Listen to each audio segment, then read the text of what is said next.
Can if you want to. No, here we go. So well, I'm not going to go through the whole grizzly story again, but Oh, darn, best part. yeah, hey Mike, we had a grizzly encounter and it got gnarly. But so yeah, day two, this is like our second campsite. This is the Alpine Lake. This is like after the rain had cleared, but it was really shitty setting all this stuff up because it was pouring rain and it's awful setting up camp in rain, but we did it. Everyone got in their sleeping bags pretty much right away, and it was kind of a quiet night, but really beautiful, really calm, especially once the fog lifted. Um, Wait a minute. Why are you separated? Did somebody get ousted? no, there's just only so much space, like flat space Ah, for tents. bear bait. So yeah, so Kevin is over here by himself. And he was borrowing a tent from Diego, and I think it was kind of an old tent, so it had leaks in the top, and this night especially, he basically slept like totally wet. Um, Nasty. which kind of sucked. But yeah. And then I have the bigger tent over there. I brought the Palace. Yeah. It's actually a two-person tent, but it's still ultralight. Um, it worked out fine. And Diego didn't pull his gun on you. Steal your No, tent. no. I think Kevin was definitely jealous of my tent situation though. Um, but yeah, so I think on the third day, a lot of traversing again on just big chunky rock, slippery, inclines. That was pretty tough hiking, but we kind of, yeah, you can kind of see here. Yo, you guys can hear me now? Yeah. Oh, Yes. okay, cool. Yeah, Yo, yeah. so you had a two-person tent, but he suffered in a single tent. Yeah. Hey, I offered that I had extra space, but he was too proud. That's This, fantastic. This looks brutal. That looks like slow going. yeah. Does Is the it audio raining? come through on this or no? Yep. On this one, yeah. Oh, okay, cool. Maybe I should do some of the audio on these. It was rain. Yes, so it was raining. Just brutal hiking, but it was a lot of that traversing, and then we came up through a saddle. This is us going through the saddle, and basically once we got on the other side, the sun came out, and so we just like stopped and just like exploded our bags, unloaded all of our wet, nasty crap, and hung out for like an hour and just let it dry. Um, so you can see like Kevin's tent there upside down. We're just trying to get dry as quickly as we can.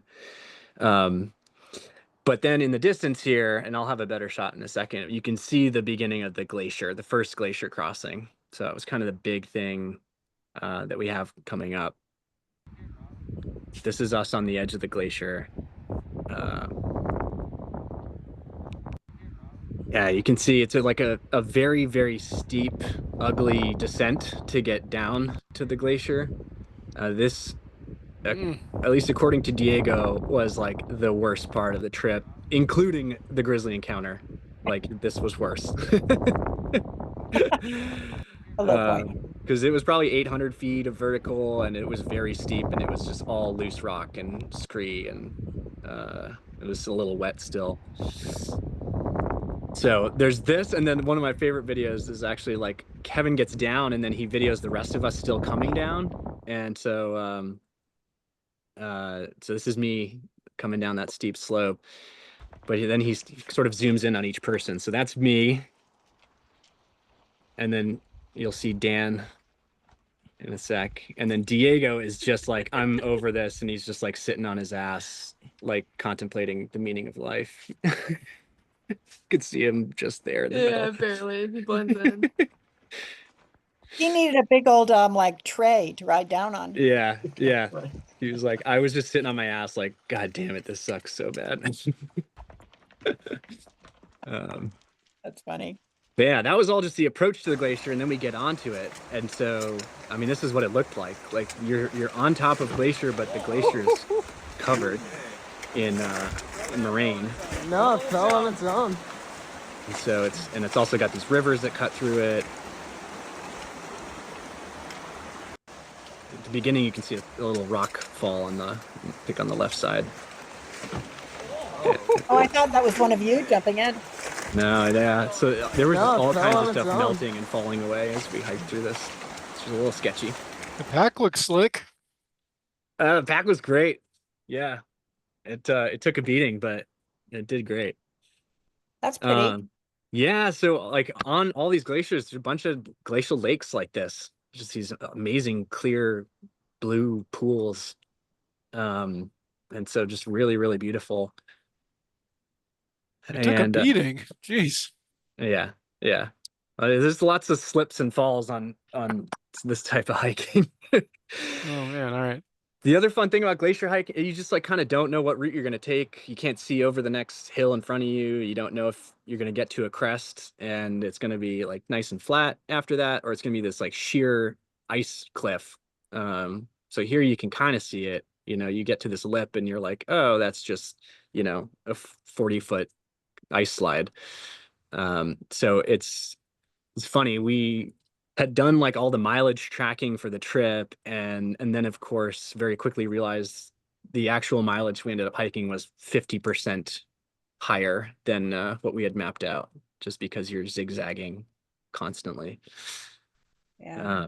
So it ended up being, I think, almost 70 miles in total. When we had mapped it out, it was like 48. So yeah, Whoa, nice. That's pretty. yeah, you can see it really well there.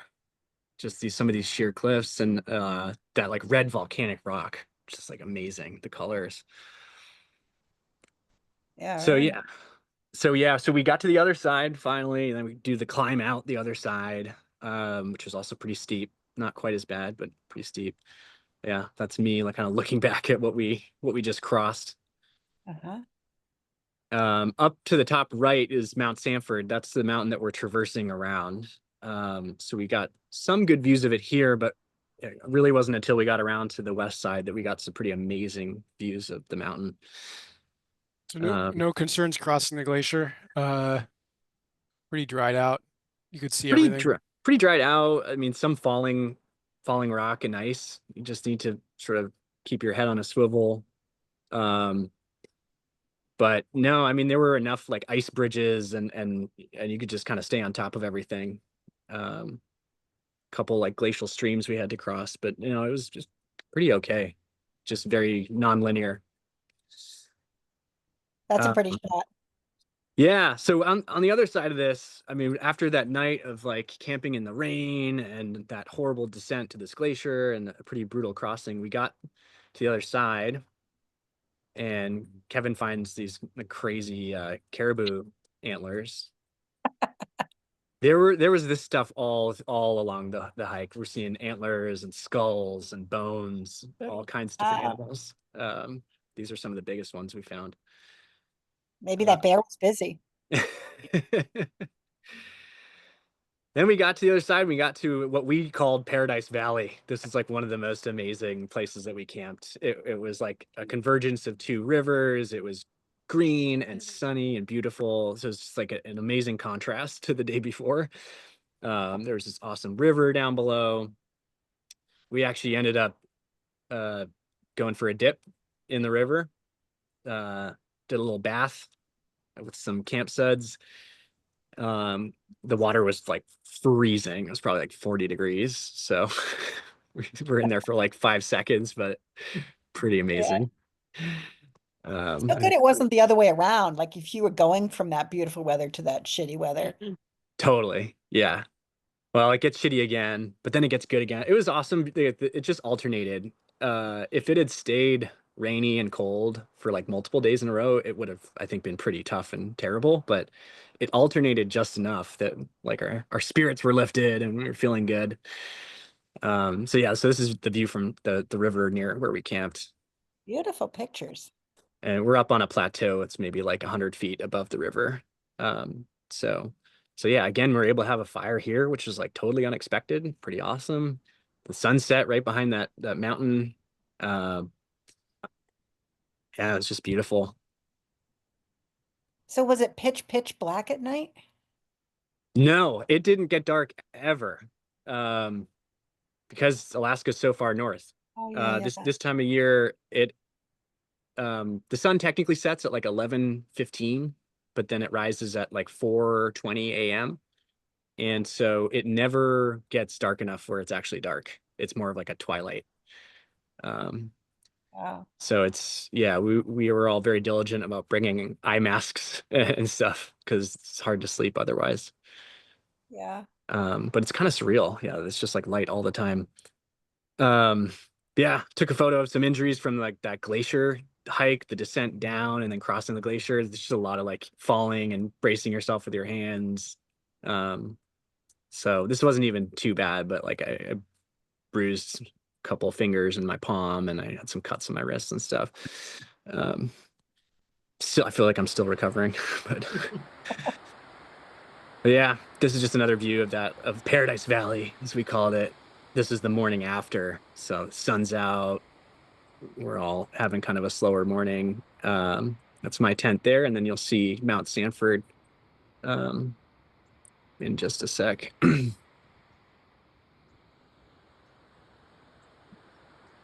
So yeah, you can see the summit right there. So it's just, yeah, really beautiful. And then most of the next day was just hiking out of that valley. So this is us making a little bit of progress out of camp, up through a saddle, and then basically down the saddle on the other side, we got to some caribou tracks. We started following those tracks kind of along a river, and it started thunderstorming, like pretty intense lightning, thunder, and heavy rain. And I'd say in general, the group got along, but there were moments that really were trying, and this was one of them where, like, I think Diego, especially Diego and Kevin, were on two ends of the spectrum in terms of like, should we keep hiking or should we just stop and like drop camp and call it a day and get in our tents and warm up? I bet Diego wanted to stop, right? Yes. And so this is one of those moments where I think Kevin's making his best pitch for we should keep going. Yeah, even though we're pretty exposed and lightning's crashing around us and it's pouring rain, Diego's like, I hate this. I think I would have taken Diego's gun away from him. Yeah. Yeah. It was brutal, I will say. We did end up continuing. We wanted to basically get to the shores of like one of the biggest river crossings we had to do so that we could cross it in the morning. And so we want to at least like get a look at that river. There it is, actually. It's called Boulder Creek. It's one of the bigger river crossings we're gonna have to do. So we're like, let's at least get close to it. So it's still raining when we set up camp. It's pretty brutal. Oh. Here's the river. You're gonna cross that? So when we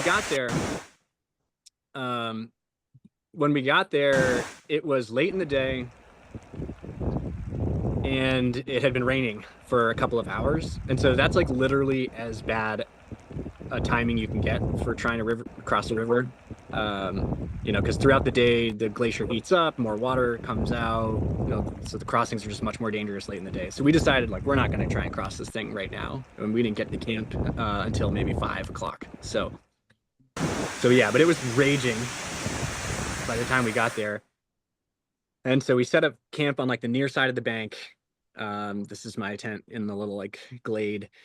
And almost immediately the sun came out and it warmed up probably like 10 or 15 degrees. It gets like hot actually. And so it's another one of those moments where we're like, oh my God, we can dry everything out. We can start a fire. And I don't know, moods changed almost immediately, which was just, again, great timing. Yeah. So we start hanging everything out to dry. We set up the camp, we get a fire going. This is kind of a view looking down on our camp. We're kind of in the riverbed next to the river, and sort of a dry patch there. Nice. And then it gets so hot, we decided to go shirtless. It was probably like, it felt like it was 70 degrees. It was so warm. Diego had a great look going here with his gun going shirtless. Pretty hilarious. So yeah, that was nice. The crossing the next morning, it was crazy how much different the river was. It was way lower, and just less volume. not moving as fast. So crossing ended up being not that big of a deal at all. So Doesn't even look like the same river. yeah. So we cross that in the morning. We then hike up this valley, which is called Sheep's Creek. We then climb up out of that valley back onto the plateau. This is Dan, who found like an awesome little rock chair. Uh-huh. And at this point on this hike out of this valley back onto the plateau, I started feeling like a very sharp pain in the inside of my right knee. And Diego's like a trauma doctor, and so he starts looking at it. He's like, I think that's an MCL sprain. And it kind of felt like that too. It was definitely like something stabilizing the knee. So I got to the top of this hike, and I was like, well, I gotta take a break. So we stopped for like half an hour. I elevated my leg. I took some painkillers. I was a little worried that because this is maybe halfway into the trip, probably not even. Uh-oh. Yeah, starting to feel like, I don't know. I put an ACE bandage on it. But yeah, after like 45 minutes of just kind of resting it for a bit, and like keeping the leg straight and not bending the knee, I tested it out and was able to keep going. It was funny though, I was kind of hobbling like a peg leg pirate for a while, but but it got better each day from there. It didn't end up coming back to haunt me. So that was Oh, that's lucky. good. You're lucky. Yeah, super lucky. But you'll probably see in some photos that I have that ACE bandage on my leg.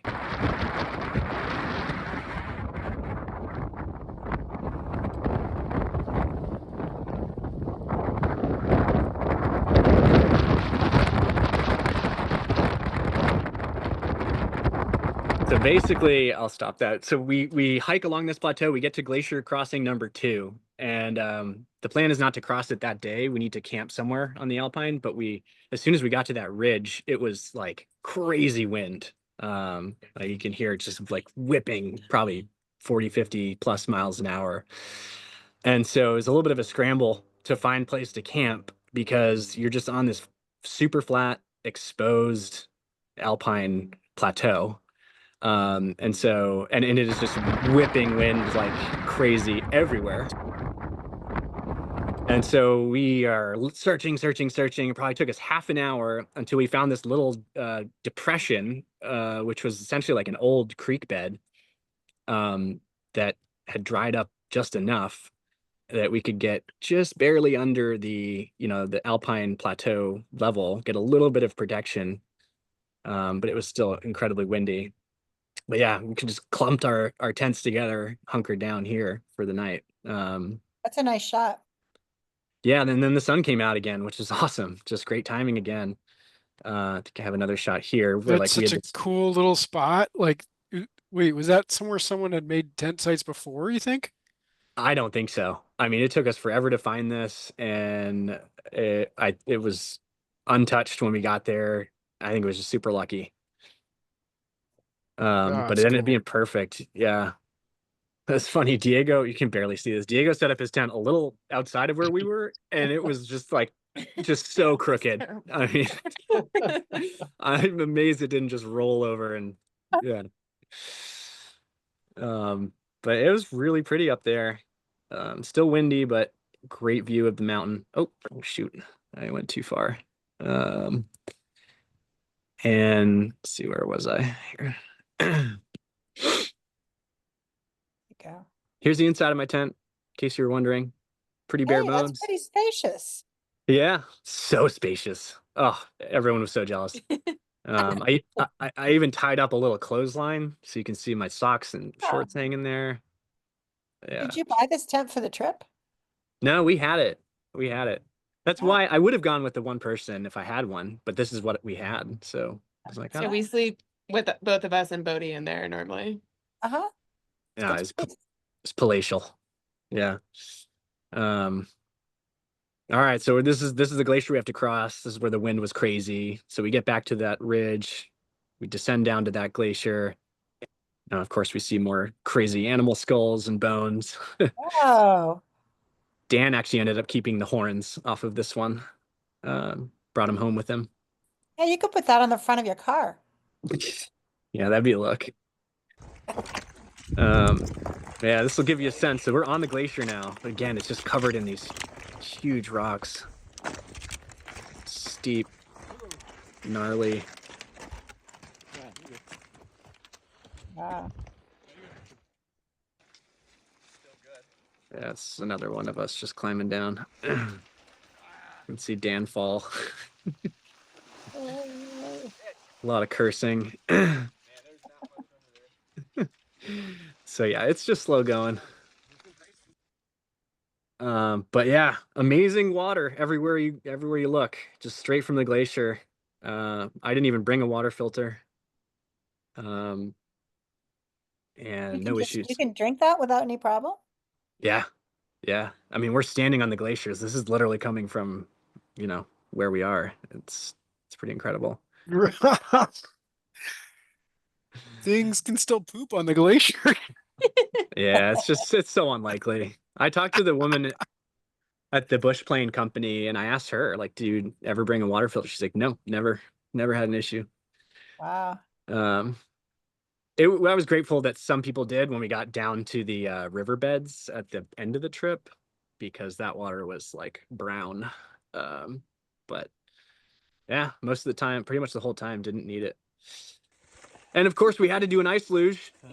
Ah, that's So funny. yeah, did a little whiskey luge off the glacier. Yeah. Yeah. Ice cold too, Yeah. baby.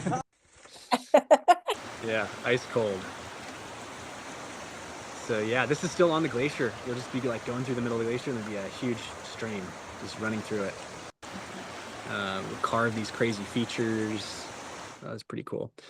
So yeah, so we got to the other side of the glacier, hiked up and over another saddle, and then this is where we were going to camp for the next night. It's another alpine lake. Basically on the far side of the lake is where we set up our tents, which I'll show you in a second. We also knew from the rangers report, this is where they saw a giant herd of caribou. So up to this point, we hadn't seen any. And we were like, we're so bummed. I hope we see them here. Hopefully it works out. And almost immediately we start seeing like hundreds of caribou prints in the sand. And so that's what these are in this photo. And then pretty much immediately after getting down to that lake, we see some and we just start like stalking them.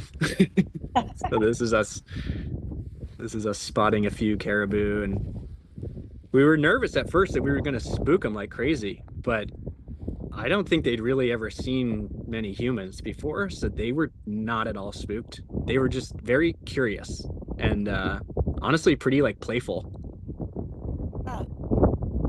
So they would like stop and stare at you and then keep going, and they kind of do like circles around you. They pause every 100 yards and turn and look at you and come a little closer. So Did they attack you? no, I don't think so. Only if you got after one of their young. But I have like way too many of these videos, but it was incredible. Yeah, this is me collecting firewood, and then I actually tried to camouflage myself a little bit so that these caribou would think I'm one of them. They're so cute.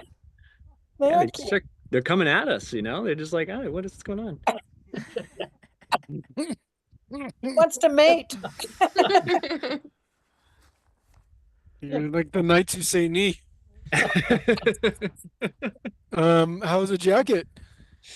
Oh, it's awesome. Perfect. Alrighty. Is that Yeah. a Jeff jacket? Yeah. Dude, all the gear was spot on.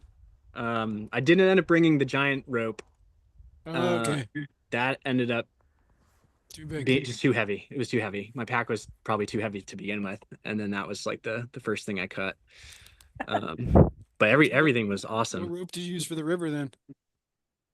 It was like just a utility rope, like maybe 50 feet. It was like a 4 millimeter, so it's pretty small. Yeah. Okay. It's rated for like 800 pounds though, so it's enough to get people across. I think that's Um, my favorite video, Rob the Caribou. Yeah, it was pretty fun. Oh, the other thing, Jeff, is I didn't mention this, but that night where we camped by that other alpine lake when it was raining and nasty, Diego's stove broke. But it broke after he had lit it and the gas was on. He like couldn't turn the knob, or when he turned it, it wouldn't go out. And so he, like, not thinking, he has the brilliant idea of like, hey, maybe I can just unscrew the stove from the gas canister while it's on, while the fire is burning.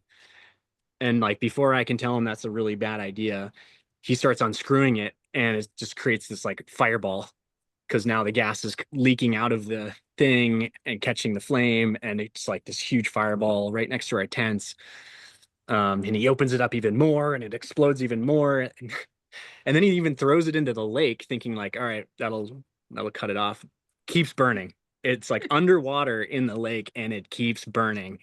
And so he burned through his entire fuel canister and broke the stove on our second night. Where did he buy the stove? Off Amazon? No, I think it was an old one that he used for a while, and like, but he's an ultralight, princess. So Oh, it yeah. was like Yeah. the Whisper Light, whatever, the like tripod, tiny little thing.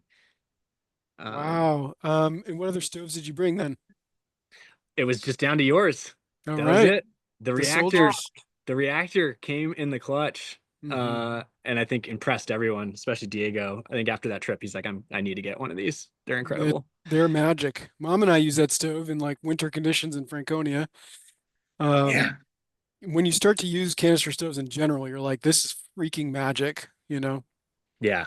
And those Yeah. those ultralight like heat element ones are really cool. So and that's awesome. All right, the stoves were a hit too. Came in the clutch. Yeah. What a Yeah. good supplier. I know. Yeah. If we didn't have that, I mean, we were lucky that we could start so many fires. We were not expecting that. So we were okay. We ended up actually boiling a lot of water that way, just on the fire. But yeah, basically on the last day, I ran out of fuel myself. So we just barely made it with the fuel situation. But yeah, so this is camping with the caribou. This is basically Caribou Valley, we called it. They were just like coming around, walking around our tents, like everywhere. So it was really cool, really awesome. We also saw some other critters. I mentioned marmots, and pikas. So I think this is a marmot. They're super cute too. Cute. Yeah, they're always just checking us out, and they make these little like me noises. So that was awesome. So yeah, we're getting towards, I think, our second to last day. We hike out of that alpine lake. We have to go around a plateau, and on the other side of this, on the plateau, we have probably the best views of the whole trip, of the mountains and of Sanford Valley. So this is one, but this is us just leaving the lake. More caribou. But yeah, we get some amazing shots. Oh, sweet. Yeah. That's a good one. So that's Where's it? that's Mount Drum, which is Oh, the mountain Drum. right next to Sanford. Yeah. A little bit lower, a little bit less elevation, but it's like amazing features. That's Mount Sanford behind me. Pretty crazy. Just the ice shelves that were sitting on that thing were wild. It's Kevin and I. Beautiful. So here you can kind of see what we got to do to finish. So this is our last, basically our approach down to Sanford River. So you can see the river there. But it's like about 1,000 feet to get down there, and it is incredibly steep.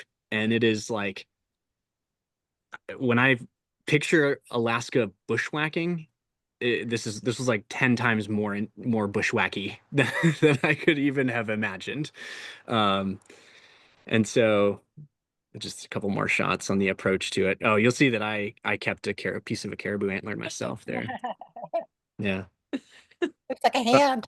By the way, I brought this home to, like, I was gonna give it to Nikki and be like, oh, it's a cool little Oh decoration no, Bodie piece. got it. Literally the night I got back, we went out to dinner. Bodie ate the entire thing. I never even saw it. Yeah, Nikki never even got to see it. She's seeing it for the first time right now. So, you know, drink it in. Yeah. Looks like a No. little hand giving the finger. How do they feel like you flying with that? Did they know? You just kept a secret.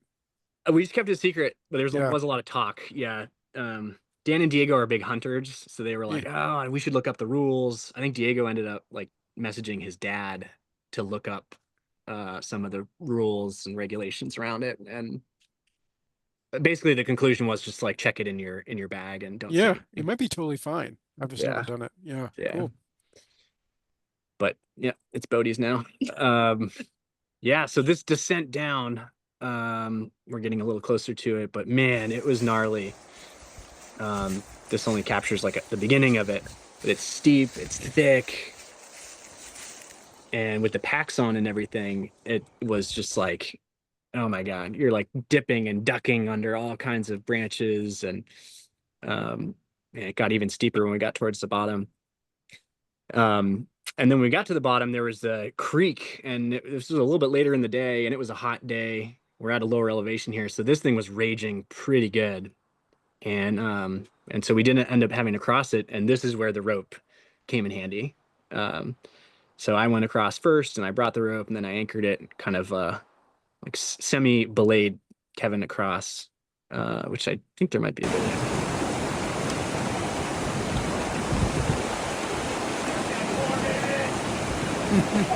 Did you use those belts at all? I didn't. So I didn't end up bringing the belt. Yeah, But I could have seen them being handy. just too much weight, I think. Yeah, it was just more crap like this. We were so ready to just be on the flat riverbed, and this was like probably 2 miles of hiking through rocks and bushes and deep marshes, and just a lot of bushwhacking. I think you'll see the river in this one too. How was Diego's spirits right there? Oh yeah, he was definitely ready to be at camp. So we finally did make it to the riverbed on the end of the trip here. But when we got here, it was super windy. The wind was whipping through this riverbed, kicking up a shit ton of dust. I think I have a video actually that shows that.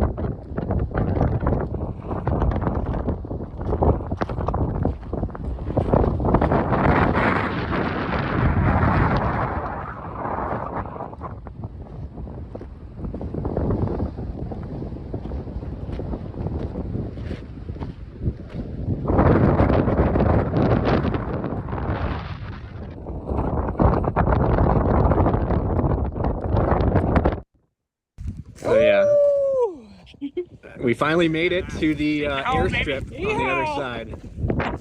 So that's the airstrip. Goddamn!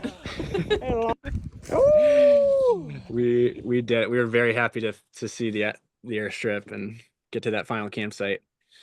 Nice. But yeah, that was tough hiking just along the riverbed. It was just like sand flying into your eyes, dust everywhere. So yeah, finally calmed down a little bit at night. We camped like pretty close to the airstrip, probably a little too close. But this night was amazing. It was like such a great cap to the end of the trip because we got an incredible sunset, a rainbow.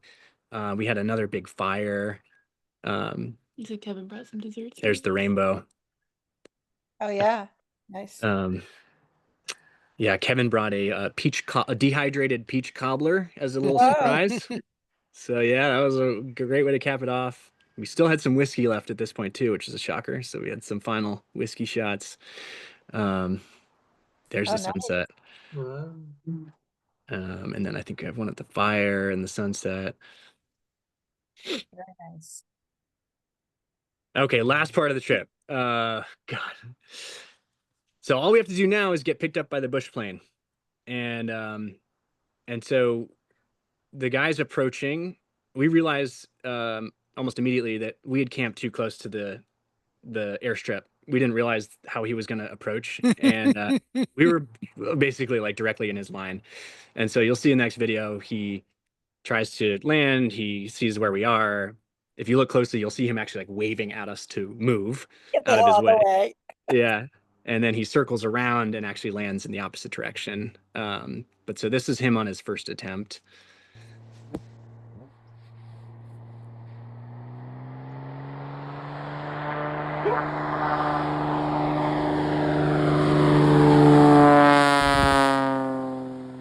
Yeah. Hard to see, but he's like waving at us like, get the fuck out of the way. You see him veer off a little bit at the beginning of this. It's like, God damn it. Are your tents set up or you're just standing there? We're standing there. We had Alright. broken down the tents. We were just This standing. is not much of a runway here. Oh, it's just rocks. It's rocks. So here he is. He came around. He's gonna land. Hold on, do they call this a runway, like a bush runway, or what do they designate They it? call it an airstrip. Oh my God. Okay. Yeah, but it is like dirt and just rocks and some pretty big rocks, honestly. But it's crazy. You should see the tires on these things. The massive bush tires on these planes, and they're like super deflated. So they land and kind of skid, and yeah. So this is him on. He turned around and he's approaching from the other side, and this is where shit kind of hit the fan. Awesome. Nice.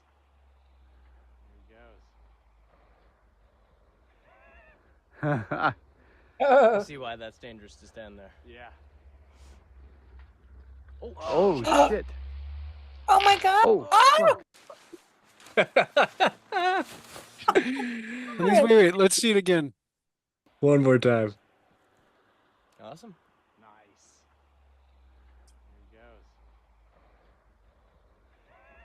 There he goes. I would I have see why thought that's dangerous to stand there. Yeah. Was there wind that day? Oh shit. Oh, fuck. oh, there it goes. Awesome. Yeah, I don't know. It's probably hard to hear the audio, but you hear us like being like, yeah, oh, awesome. Oh, I can see why that might be dangerous. And then the wing hits and we're like, oh, shit. And then the propeller hits. We're like, oh, fuck. So you did get this all on video. That's amazing. Yeah. I mean, we're All hoping right, this was play it like one our more last. time. All right, here we go. And this is his first landing. Yep. His wheels I look see why that's totally dangerous messed to up. stand there. Yeah. Oh, shit. Oh, fuck. Holy shit, dude. Love the oh shit, oh fuck. Yeah. You can hear the propeller when it hits the ground too. I see why that's dangerous to stand there. Yeah. Oh, shit. Oh, fuck. So yeah. The video's playing really jumpy on my end. Is that for you guys too? Oh, is it? It's fine okay. on our end. Oh, okay. One more time. Play one more time. All right. You sound like Lukey. One more time. Just one more time. This Not is gonna change, insane. Jeff. It's not like you're gonna see one that he makes it. I see why that's dangerous to stand there. Yeah. I know, honey. You gotta wait. Oh, shit. Almost. Oh, fuck. What is that first sound? The propeller hitting or? Okay, I think the sound's just delayed on my side. Oh, okay. That's crazy, dude. Wait. Yeah. Did he wreck it? Oh, yeah. Yeah. Yeah, Oh, yeah. that's not flying out of there. No. Mom. No. Here, I'll show you. There. That's where it ended up. God. I can't believe it stopped like that. It was crazy. It was nuts. Oh my God. Talk about an emotional roller coaster. I mean, he landed, it looked, and he even said like it was one of the best landings I've ever had initially. And it looked like that. So we're like, oh my God, it's happening. We're getting out of here. And then in a split second, it was like, oh shit. Thank God you And- What did he weren't in say? it. What did he say caused it? Yeah. So here's the story. So, well, we were worried. I mean, when shit hit the fan and he nosedived like that, we didn't know if he was injured, if he was gonna be able to get out. So we start running over, and Diego's a trauma doctor, so he's like ready to go in and deal with something. But after maybe 30 seconds, he he steps out of the plane. It's like, okay, thank God he's all right. But yeah, the first thing he says is the pedal that controls the rudder broke upon impact, basically upon landing. He didn't seem to think that it was because of the impact, that it just was a mechanical failure that happened at that moment, which, you know, obviously didn't make us feel great, because we're like, I don't know the condition of your planes if the rudder is just breaking randomly. But that's what it was. Yeah, the rudder completely broke, so he lost all, Dad, you would know better, like all steerage, basically. Oh. Yeah. And yeah, so I mean that's pretty much totaled where it is. But the thing is, if we wanted to get out of there, another plane has to land on that strip, you know. And the plane at this point, it's way too close to the strip for another plane to land. So we have to, here's where the rope comes in handy again. We have to pull that plane down and then push it away. And so I tie the rope to a rock, and then like anchor it to myself, and then I give it to Diego, and Diego basically throws the rock over the back wheel. There's a little shaft that connects that tiny wheel at the back of the plane to the plane body, and we just yanked on that.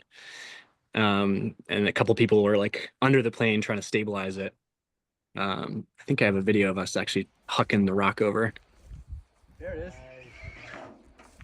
Well done.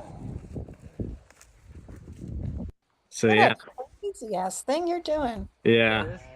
I don't have a video of us actually yanking it Well down, 'cause done. it was all hands on deck for that. But that's what it looked like once we pushed it away. Good as new. Yeah, Hmm. propeller's all screwed up. The wing is totally screwed. Look at that. Yeah, it's pretty gnarly. So he just basically tied the plane down to the ground, and he was like, they're gonna have to get a helicopter to come out and lift the plane out. Yep. Wow. Yep. That's what I was thinking. Yeah, just Wow. wild. So I can't imagine how much that costs, but yeah. So now we're kind of like, oh shoot, what's gonna happen? It takes a long time actually to get in touch with anyone. They do end up sending another plane, but it's what's called a Cub plane. It's even smaller than this one. It only has 2 seats, including the pilot, and so we basically have to get extracted one by one. Oh my gosh. Yeah, and each flight takes an hour. So we didn't get everyone back. I mean, this guy landed at 9 a.m. and we didn't get everyone back until I think 5 or 5:30 p.m. Wow. But I think I have. So here's the little Cub plane landing, which goes better than the last one. So they also had to shuttle the pilot back, right? Yeah, that's the thing. He was actually the first one to get out of there, and we were a little like miffed by that, because we're like, what about us? You know, paying customer here. Oh, well, at least the Cub has those nice big wheels. Yeah. And those are really made to design. They're designed to like fly real slow too. Yeah. I mean, you could see he lands. I mean, it's like 100 yards or less for him to actually like touch and stop. It's awesome. So you said only 2 of you fit in that one versus how many in the other one? only one of us would Oh, fit in one. that, One at a the pi- time. because there's only 2 seats, and the pilot's one of them. So yeah, one at a time. Yeah, the other one was 2 at a time, so it was a little better. But yeah, and this plane's a lot slower too, so it just took hours and hours and hours. Was it so how long is each flight, you said? A little over an hour. Oh my God. Mm-hmm. Oh Yeah. my God, dude. That's a So long time. and it was like rock paper scissors, or I guess we did reverse order of who got to go first when we flew in. We sort of reversed the order. Kevin was the last man standing. Again, another time that would be an opportunity for Diego with his gun. Yeah, so we left Kevin with the gun. We left Kevin with all the fresh water, because the pilot even said, this Cub pilot, when he landed, he was like, we're going to try to get you all out today. And we're like, what do you mean today? But what happens with this valley, like as you saw in the other videos, the winds pick up pretty aggressively, especially late in the day. And so that luckily didn't end up happening on this day, but you know, literally the day before, it was probably blowing like 20, 30 miles an hour easily. Anyway, yeah, Kevin was last man. We gave him everything we had, and we actually sent him a little care package with the plane when it came out to pick somebody else up. We sent him like some beer, Yeah, some like fried chicken. great. Probably love that. We were like, keep the spirits up. Yeah. So this is the inside of the Cub plane. Oh, wow. Yeah, and you probably can't see it in this photo, but there's like a plate on the plane that gives the year that it was, you know, first put into operation. Any guesses? I have no. 68. 50s. Yeah, 1956. Wow. So yeah, this thing's been around for a while. It's like, look, it just feels like it's held together by glue and duct tape. Wow. But pretty crazy. It's taken off in the Cub plane.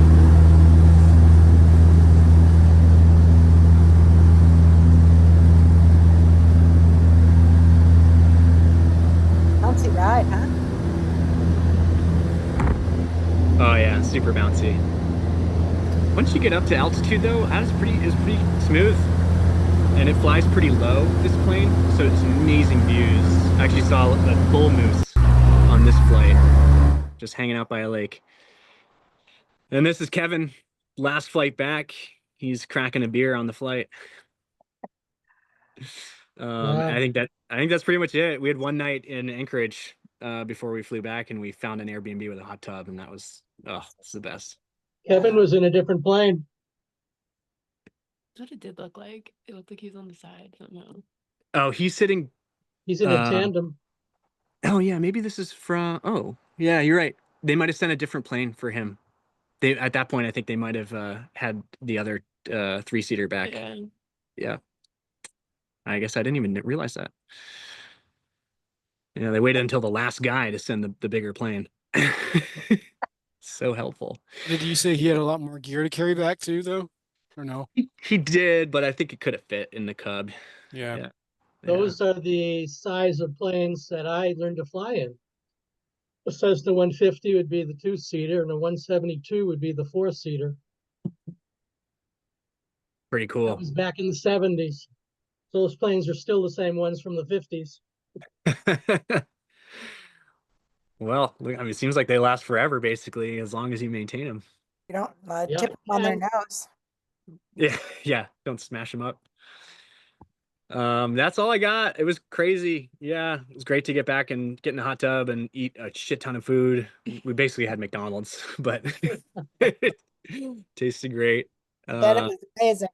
Yeah, it was incredible.